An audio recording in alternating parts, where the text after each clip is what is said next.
Bismillahirrahmanirrahim. Assalamualaikum warahmatullahi wabarakatuh. Hamdan wa syukron lillah. Puji syukur hak Allah, salawat beserta salam semoga tetap terlimpah curah kepada junjungan alam yakni habibana wa nabiyana Kangjeng Nabi Muhammad sallallahu alaihi wasallam, dilimpahkan kepada keluarganya, para sahabat, para tabi'in, tabi'in sampai kepada kita umat akhir zaman. Amin ya rabbal alamin. Dulur-dulur Ngabaris TV yang sangat saya hormati dan mudah-mudahan Allah muliakan.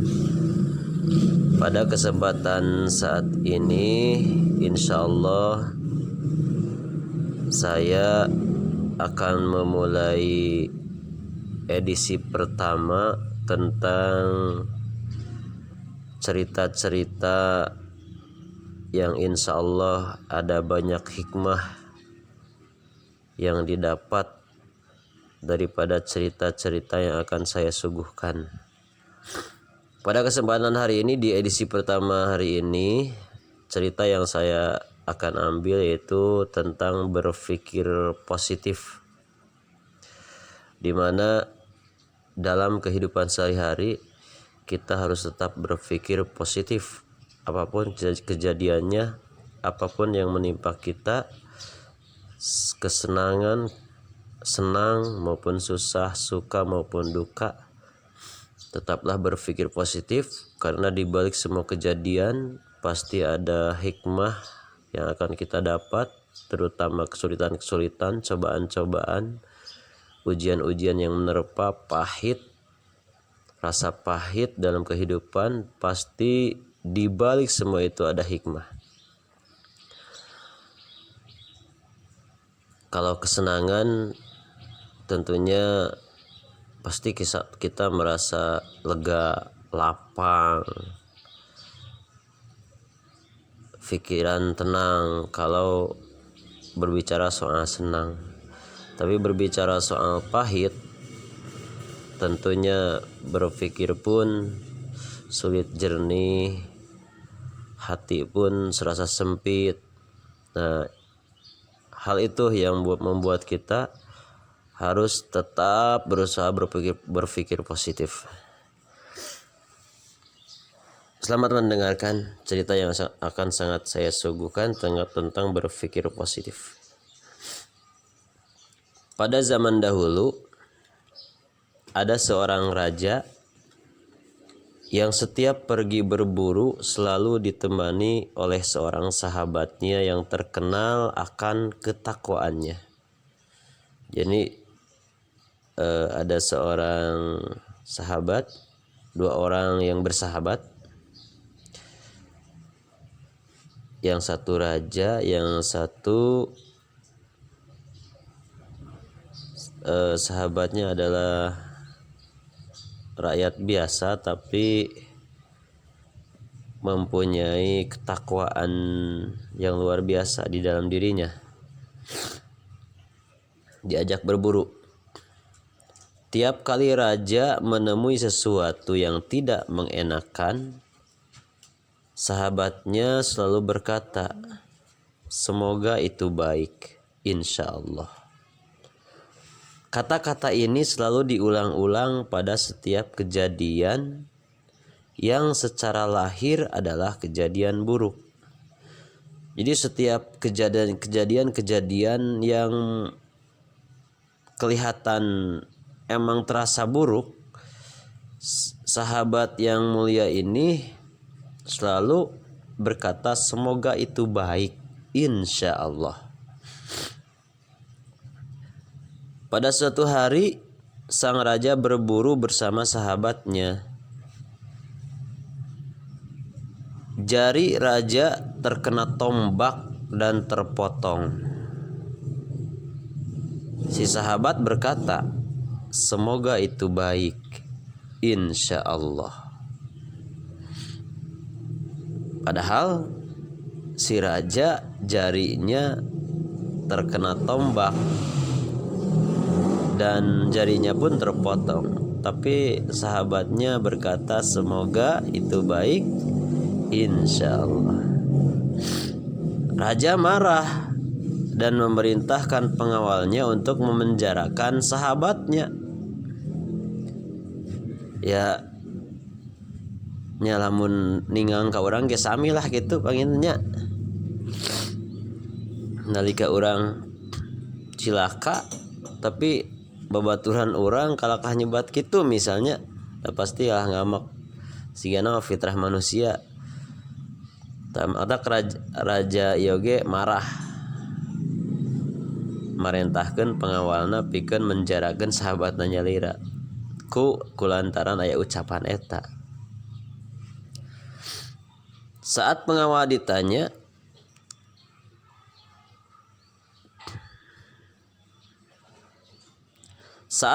ditanya, apa yang dikatakannya saat kalian menutup pintu penjara? Pengawal menjawab, ia hanya mengatakan, semoga ini baik, insya Allah. Nah, jadi sahabat raja ini ketika di penjara pun, pas ditutup sel, tetap perkataannya itu positif, semoga ini baik, insya Allah. Di dalam keadaan apapun, sahabat yang mulia ini selalu berkata seperti itu. Suatu ketika raja pergi berburu lagi tanpa ditemani sahabatnya. Ia tersesat di hutan. Di hutan tersebut terdapat sekelompok orang yang menyembah berhala dan tiap tahun mengorbankan orang kepada berhalanya tersebut. Raja pun ditangkap oleh kelompok tersebut. Namun saat diperiksa, didapati jari raja tidak lengkap. Mereka pun menolak mengorbankannya karena korban harus dalam kondisi sempurna. Kemudian raja dilepas dan ia kembali ke istananya. Subhanallah. Ketika raja di kemudian hari berburu tanpa ditemani sahabat yang biasa menemaninya, kebetulan menemukan sekelompok orang yang menyembah berhala, dan berhalanya tersebut setiap tahun dalam persembahannya, dalam ritualnya selalu mengorbankan orang. Pas ketemu dengan raja tersebut ditangkap dan akhirnya sebelum dikorbankan diperiksa dulu kelengkapan tubuhnya sempurna atau tidaknya. Ternyata ada yang tidak sempurna, yaitu jarinya terpotong, dan dilepaslah si raja tersebut dan kembali ke istana. Subhanallah. Akhirnya raja menyadari kebenaran ucapan sahabatnya. Sahabat raja tersebut dikeluarkan dari penjara. Setelah menyadari bahwa kebenaran daripada ucapan sahabatnya itu benar, akhirnya si sahabat yang dipenjarakan tersebut dikeluarkan oleh raja. Raja bertanya, ketika engkau mengatakan semoga baik, insya Allah, saat jariku terpotong, aku menyadari bahwa kebaikan itu adalah aku tidak jadi disembelih untuk berhala karena fisikku tidak sempurna. Sekarang saat engkau di penjara, apakah kebaikan itu? Jadi si raja bertanya, nalika anjeun pas abi kena musibah, terkena tombak, putus jari abdi, anjeun kebaikan yang didapat ku abi nyata teu ciosna dipersembahkeun ke berhala sabab teu sampurnana awak abdi. Tapi nalika anjeun di penjara, naon sih kebaikanana naon didapat naros kitu? Sang sahabat menjawab, andai kata saat itu saya bersamamu, mereka akan menyembelih saya sebagai penggantimu. Lamun teu mah abi teu di penjara, sasarengan wae sareng raja, nalika raja berburu sareng abdi menemukan eta sekelompok anu penyembah berhala, raja dilepaskan, otomatis abdi nu bakal ditangkap. Jadi aya hikmahna abdi di penjara teh. Subhanallah. Jadi jika kamu mendapat kejadian buruk, ucapkan semoga ini baik, insya Allah. Karena boleh jadi kamu membenci sesuatu padahal ia amat baik bagimu, dan boleh jadi kamu menyukai sesuatu padahal ia amat buruk bagimu. Allah Subhanahu wa taala Maha mengetahui sedangkan kamu tidak mengetahui. Ini termaktub dalam surat Al-Baqarah ayat 216. Jadi dauhan Allah, firman Allah,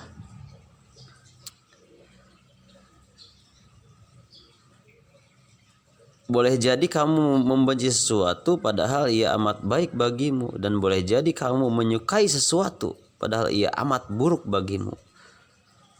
Allah Subhanahu wa taala Maha mengetahui sedangkan kamu tidak mengetahui. Dalam Al-Baqarah ayat 216. Oleh sebab itu jangan pernah beranggapan Allah Subhanahu wa taala meninggalkanmu dan tidak sayang kepadamu saat kamu mendapatkan cobaan atau musibah atau sesuatu yang tidak menyenangkan. Nah, berulang-ulang ya saya membacanya. Jangan pernah beranggapan Allah meninggalkanmu dan tidak sayang kepadamu saat kamu mendapat cobaan atau musibah atau sesuatu yang tidak menyenangkan. Ketika kita ditambah kesulitan, musibah, sesuatu yang pahit, jangan pernah beranggapan bahwa Allah meninggalkanmu. Di balik semua itu pasti ada hikmah yang tersimpan, sesuatu yang luar biasa di depan namun kita tidak mengetahui. Sekian dari saya, mudah-mudahan manfaat cerita, sekelimut cerita ini ada hikmah yang bisa diambil, pelajaran yang bisa diambil. Wallahu a'lam bissawab. Alhamdulillahirabbil alamin. Subhanakallahumma bihamdika asyhadu an la ilaha illa anta astaghfiruka wa atubu ilaik. Wassalamualaikum warahmatullahi wabarakatuh.